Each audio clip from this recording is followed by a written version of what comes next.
Ataque 77. Hola, ¿qué tal? ¿Cómo estamos? Esta vez te traigo una, en forma propositiva, por supuesto, que las hipótesis son también hipótesis. Se pueden falsar, pero también hay paradigmas y puntos de vista, y hay virajes también, es decir, lo que Thomas Kuhn llamaba revoluciones científicas. Y creo que vamos a hacer una vuelta de tortilla a partir de este texto, eh, digamos, idiomas subjetivos, la teoría idiomática de la subjetividad, de que parece ser que cada sujeto hablamos un idioma particular, una forma de definir, una forma de... sabemos que clásicamente el psicoanálisis considera que lo que delimita la realidad de un sujeto es la fantasmática, como decía Jean Laplanche, psicoanalista francés, su modo de vivir, sus formas de goce, etc. Pero decimos que esa fantasmática está guionado, es decir, tiene un idioma, tiene un simbólico, un cómo, y que Lacan ubicó en el mito individual del neurótico, a propósito del hombre de la rata, y bueno, es decir, que no es solo la ambivalencia o los tipos de lesión, sino que entender ese sentido inmanente que por supuesto es el inconsciente, ¿no? Por eso dice Lacan, ¿qué es lo que viene a buscar el sujeto? ¿No? El sentido de su historia, su vida, ¿no? El inconsciente mismo como historia ignorada, o ignorada como la verdadera historia, ¿no? Entonces, esta vez te traigo a partir de esta teoría idiomática el femianálisis, y es como dice en uno de los textos, Lacan dice, puesto que soy hombre, no sé lo que quiere una mujer. Freud tampoco llegó a... Es que, no sé, mejor dicho, qué quiere decir, o sea, qué quiere significar. Y el feminé es, que es una hipótesis, es el idioma que hablan las mujeres. Cuando ustedes escuchan a un chico que dice, ahí están mis viejos, uno dice una cosa y el otro, son dos mundos que Lacan dice en el seminario Disoluciones, el último, parece ser que allí atrapó la verdad de la cuestión. Dice, son dos lenguas que ni intención de conocerse tienen y que solo se confabulan a los fines de la reproducción, o sea, el amor y la pareja. Por eso es que surge también la teoría dialéctica de la pareja y de la pareja inconsciente, bueno, todo esto que venimos tematizando. Y acá vamos a hablar del femianálisis, ¿m? Es un ensayo eh, que significa que hay dos idiomas y el psicoanálisis es un masculino, es decir, es un idioma masculino. Y por supuesto que definen a la mujer a partir de la histeria. No casualmente Freud parte de esta visión psicopatológica de la mujer, que es otra operatoria del femianálisis, que hay que liberar a la mujer de este idioma que la recluyó en lugares de represión idiomática también, es decir, el discurso femenino fue reprimido en el psicoanálisis, es decir, porque el psicoanálisis es una cuestión de hombres, ¿no? Joseph Breyer, Freud, ¿no? eh, Hume, Alfred Adler. Adler era el que hablaba del deseo de poder, el finalismo de la conducta, que algunas cosas son muy válidos de Adler, el carácter neurótico. Resulta que te cuento una anécdota de Adler. Terminó el manuscrito del carácter neurótico, que es un libro de él, y bueno, la noche anterior soñó que el barco en que iba a transportarse el manuscrito se hundió.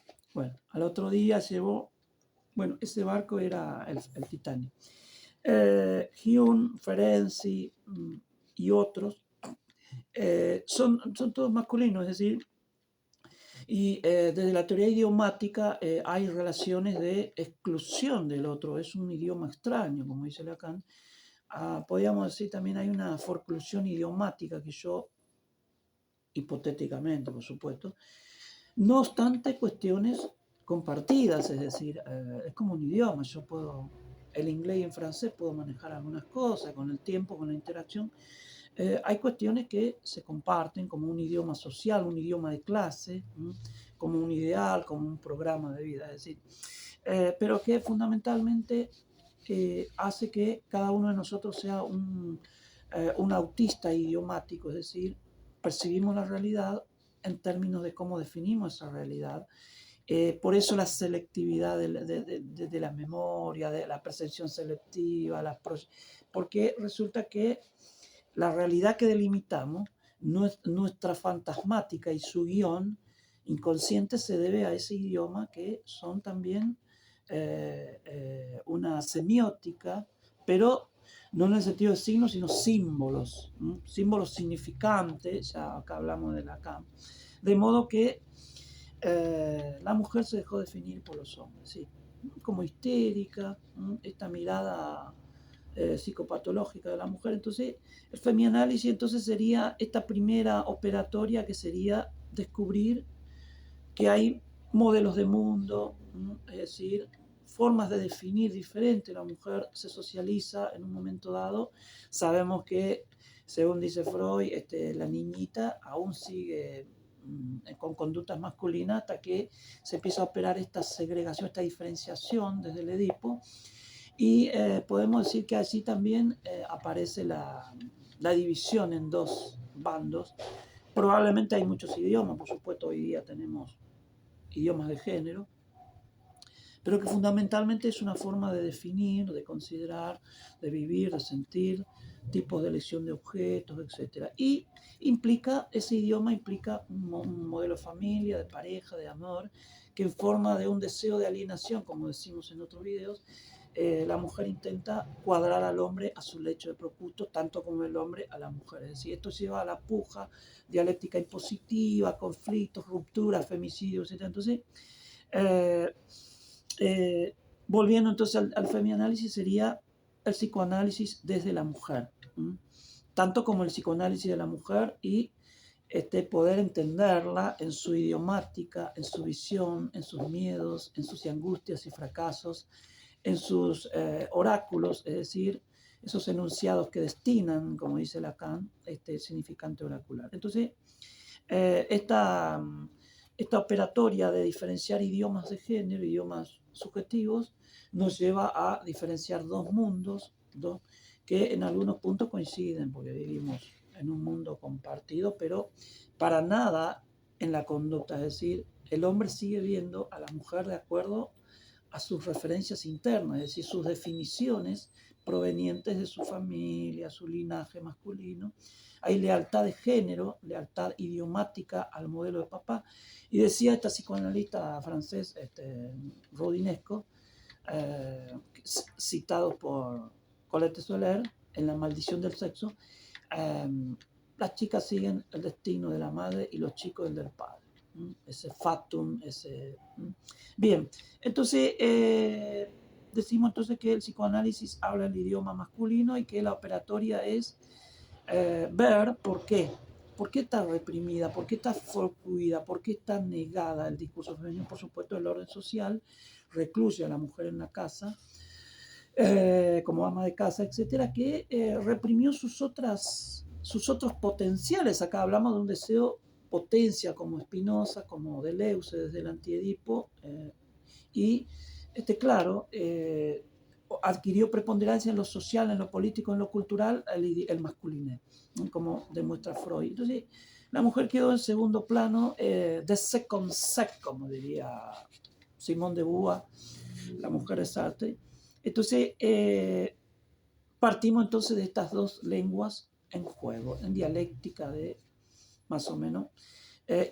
No decimos el corte neto porque hay sujetos más empáticos, es decir, que intenta. Y existe lenguaje porque existen estos idiomas, es decir, para ver qué dice, qué habla, qué desea. El deseo no es simplemente una falta, un agujero radical, sino que tiene un cinturón de acreción, como los agujeros negros, que es la forma, y en esto somos aristotélicos, contenido, vacío, falta, objeto A, búsqueda del objeto perdido, sí, somos sujetos de búsqueda, pero hay una manera de esa búsqueda que conforman las características, la forma de ser de cada sujeto. Ahí rescatamos el concepto de personalidad, que fue descalificado también. Y hay una manera de ser en el mundo, de buscar, como ajeno, por supuesto, a todo esto, como un peregrino que habla un idioma que desconoce. Entonces, dos lenguas en juego, el femianálisis es necesidad de un femianálisis como método, terapia y modelo del mundo desde al idioma de mujer. Esto significa empezar a reconocerlo, escuchar, y vamos a ver que las mujeres tienen muchas cosas para decir también, es decir, que esto de liberarse de la alienación en el marco idiomático masculino, ¿no? Esto es una manera de liberar no solo a la madre que está atrapada en ese rol, recluida como productora de asalariado, sino también liberar a la mujer que ahora sale con su discurso, por supuesto sin pretensiones impositivas, como ambos discursos son procustiano, impositivo, deseo de alienación, pero la idea es entonces liberar a... Este método sería diferente al psicoanálisis masculino, que a la mujer la psicopatologiza, la trata de histérica, un deseo, un goce de la privación, ¿no? Pero fue verdaderamente privada, y sí, fue verdaderamente recluida, es decir, su discurso fue sofocada. Entonces, eso remite a quejas, remite a síntomas, es decir, lo reprimido retorna, este fracaso de la represión, retorno, síntomas, queja, demanda. Y a través de este método, el femianálisis, entonces la mujer dice, no, yo quiero mi propia versión de la cuestión. Después haremos un cruce de ambos idiomas y vemos acordar algunas cosas. Y esto hace que la realidad sea un poquito más completa en este sentido, ¿no? Bueno, entonces esta operatoria de desreprimir el discurso femenino es el pasaje de ser definido por otro idioma a conocer el propio idioma, el propio deseo que puede liberarse y no ser ese deseo como goce de privación, sino que ella debió gozar como pudo, es decir, recluida como mamá, esa mujer madre que hablaba Fernández, la psicóloga, ese mito de la mujer, ¿no? Entonces, todo esto lleva a la expansión de sus posibilidades, de su sexualidad, un goce y un deseo asumido, su rol de mujer, su vocación, es decir, su proyecto inmanente aún, porque está muy delimitado por el cómo, los mandatos, las definiciones oficiales del hombre que aún predomina en ciertos campos. Pero con el avance de la sociedad, los derechos, esto es muy de derecho, porque es un psicojurídico, digamos, psicoanálisis del derecho, que da esta posibilidad. Entonces, también deconstruimos, es un enfoque deconstructivo, porque empezamos a reformular algo que es de la naturaleza masculina, digamos, esto de definir a la mujer. Eh, ella es sujeto de un orden social que fija lugares, sí, sin duda, como decimos, en la familia, ¿no? Pero ahora ella empieza a buscar sus propios y a disputar lugares, pero hay peligros acá. Eh, Igualar al hombre no, sino que ser diferente. Sostener esa diferencia en un marco de igualdad jurídica, por supuesto, como sujeto de derecho. Así que hay que esclarecer muchas cuestiones. Emular al hombre, identificarse con sus lugares de trabajo, de opresión, tampoco es liberación, porque estamos sustituyendo, hay un proceso de sustitución de género latente que llega a segregación de género, ahora somos nosotras, no, buscamos enfoques complementarios, es decir, no sustitutivos, sino complementarios. Así que cuidado con esto, porque existen movimientos que en ismos intentan legislar al resto, es decir, desde un idioma propio, el feminismo intenta legislar al resto de los géneros, por eso adoptamos la perspectiva multigénero. Entonces, relativizar esos lugares, empezar a construir otros lugares, desarrollar el propio potencial, estudiar, trabajar en forma consensual con el hombre, porque hay roles que se tienen que complementar, ¿no? Por ejemplo, en el maternaje, paternaje, los hijos, ahí hay que... Bueno, hay una pregunta que yo me hago en este ensayo acá, es, ¿lugares privilegiados? Es decir, el hombre tiene lugares privilegiados.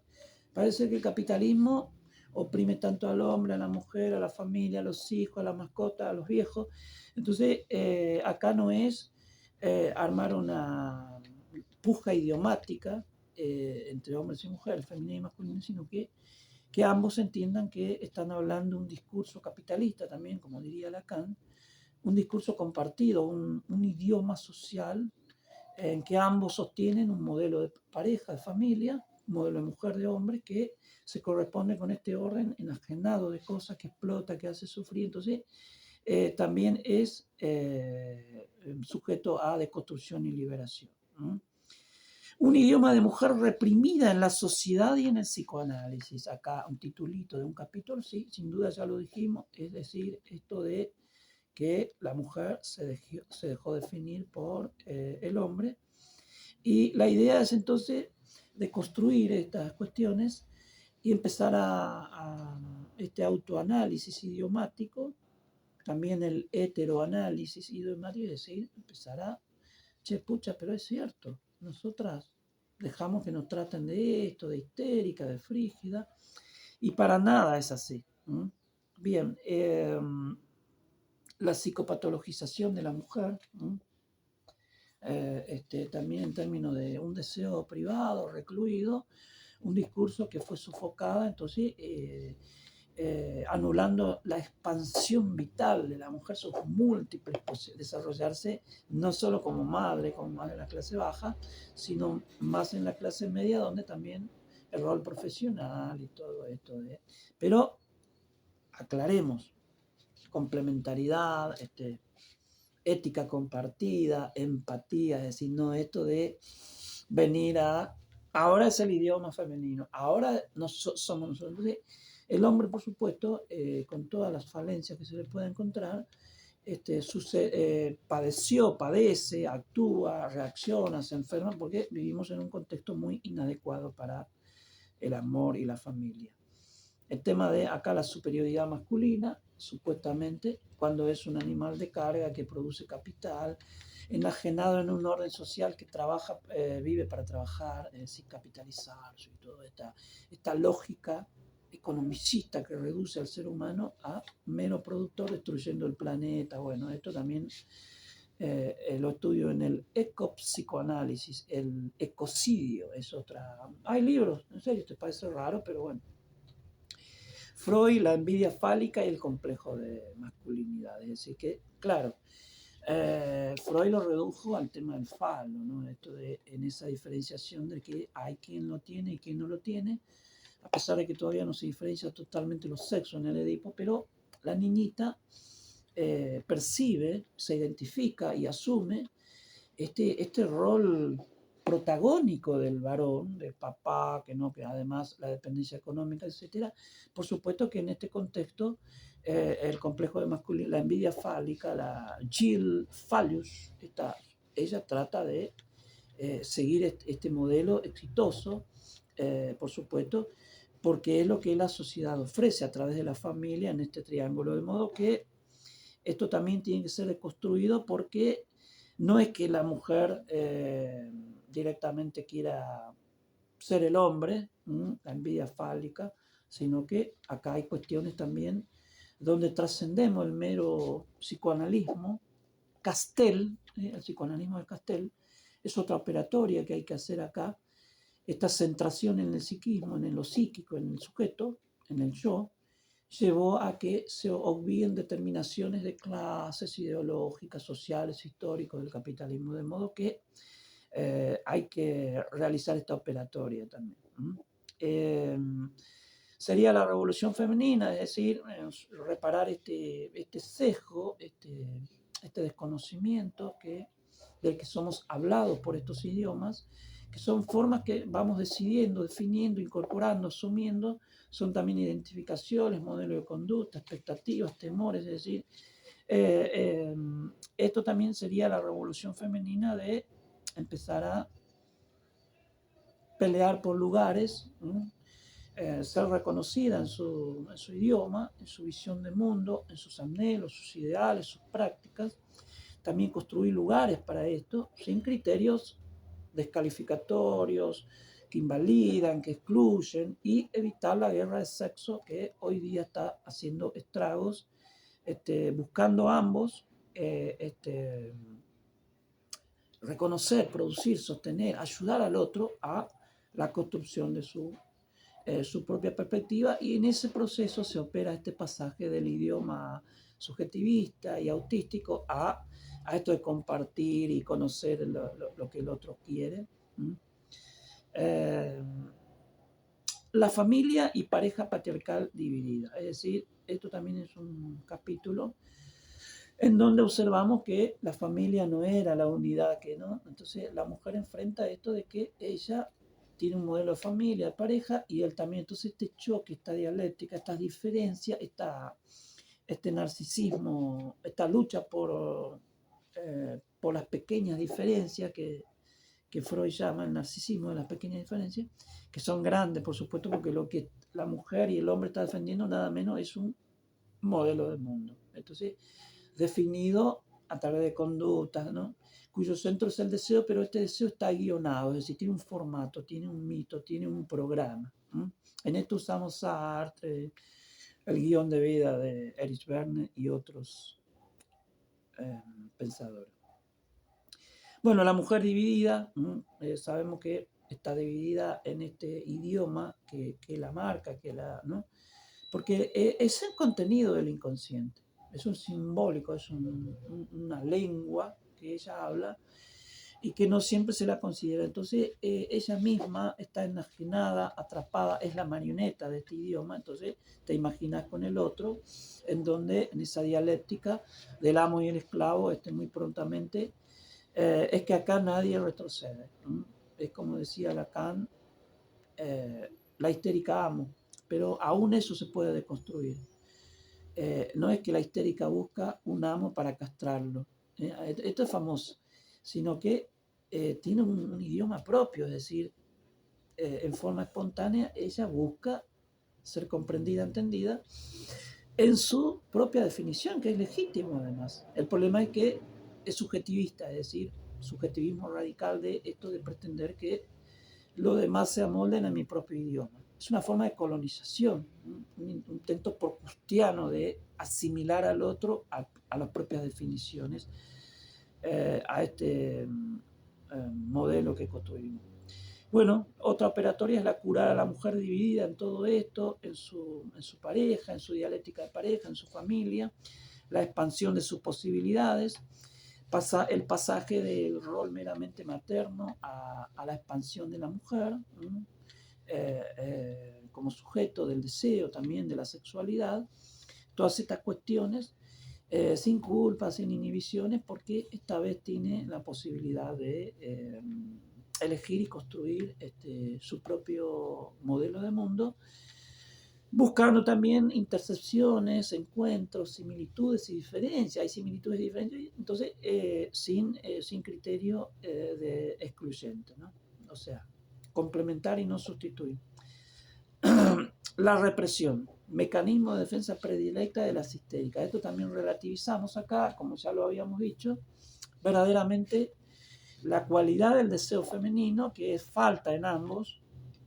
Incluso Colette Soler en La maldición del sexo llega a, cuando estudia profundamente el deseo del histérico y del obsesivo, nada más que cambia el estilo de la demanda, porque ambos son faltas en relación a un objeto perdido.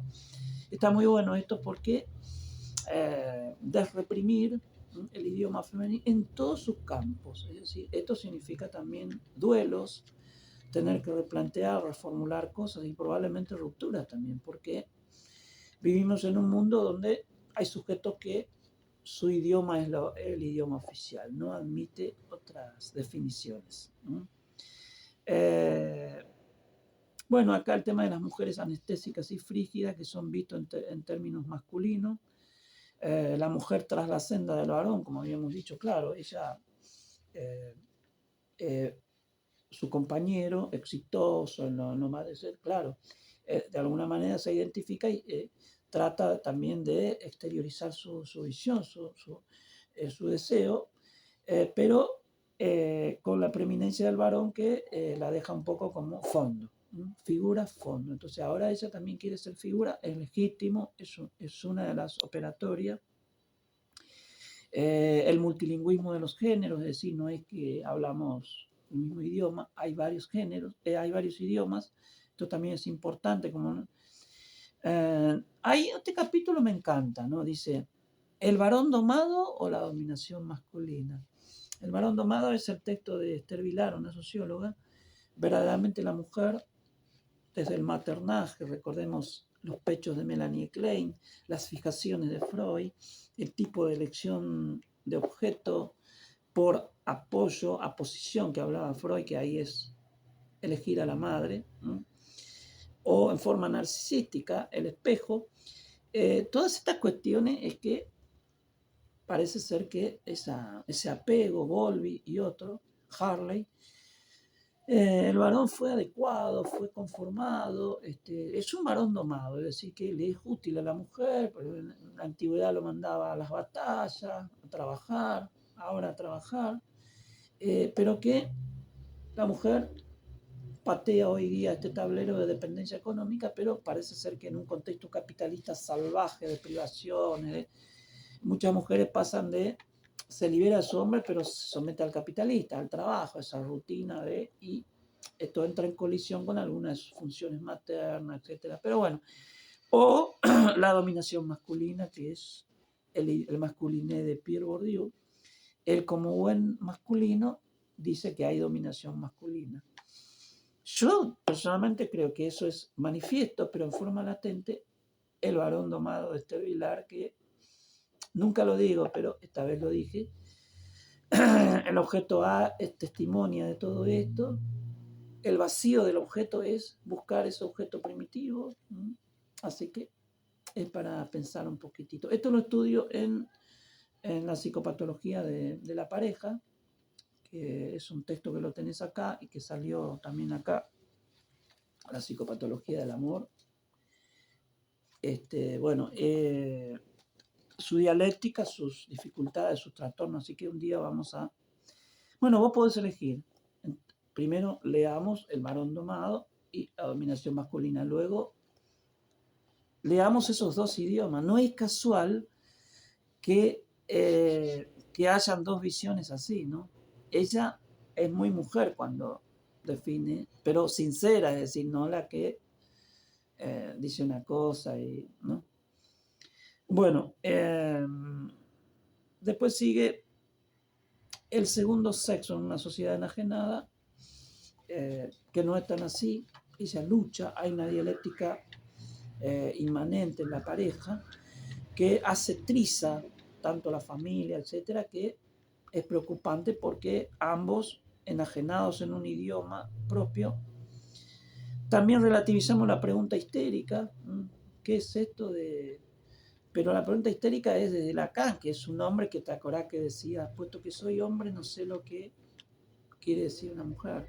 Ni Freud descubrió el continente negro, ¿te acordás? Entonces, la pregunta histérica debe ser en relación al idioma femenino, en relación así, si este hombre me desea, se enamora de mí, etc. Es decir, cuál es el lugar que ocupo en el deseo del varón, pero no en el sentido de que sea una pregunta histérica, sino que es normal, es decir, ¿qué es lo que quiere este otro que tengo acá enfrente, ¿no? Como un otro en correspondencia con la pregunta del gran otro, el inconsciente, donde ella aporta este modelo de mujer, de pareja, amor, etc. Bueno,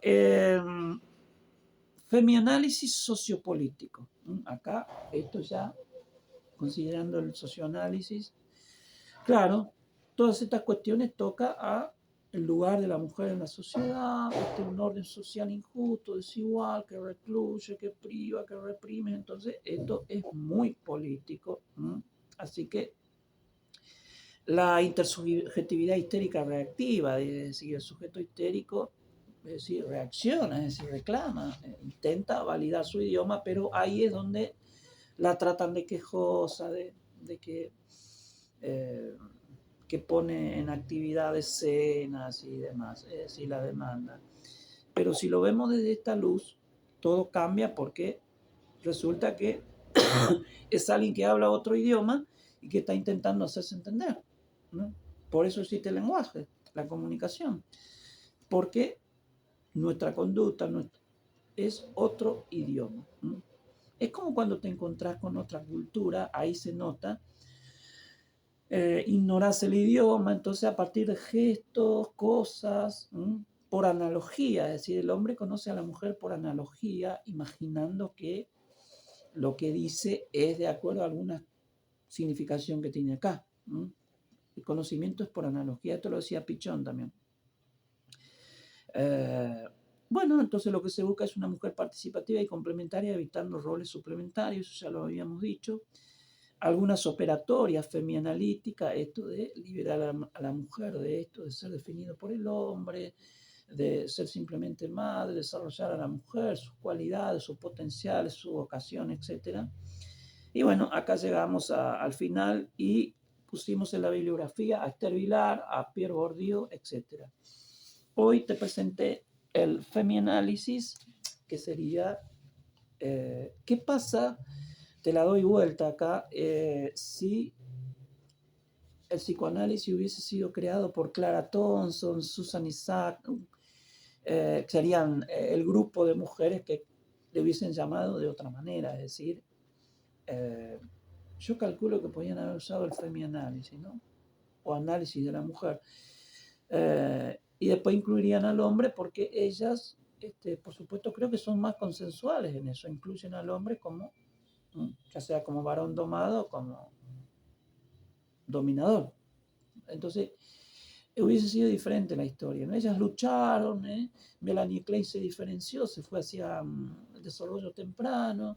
Anna Freud fue más fiel a su papá, es decir, pero otras como Susan Isaac ya empezaron a Clara Thompson, Karen Horney, Colette Soler y otras mujeres que hoy día todavía intentan desarrollar el psicoanálisis, pero no han hecho el duelo, separación y diferenciación del masculiné, el discurso del psicoanálisis oficial. Nos vemos.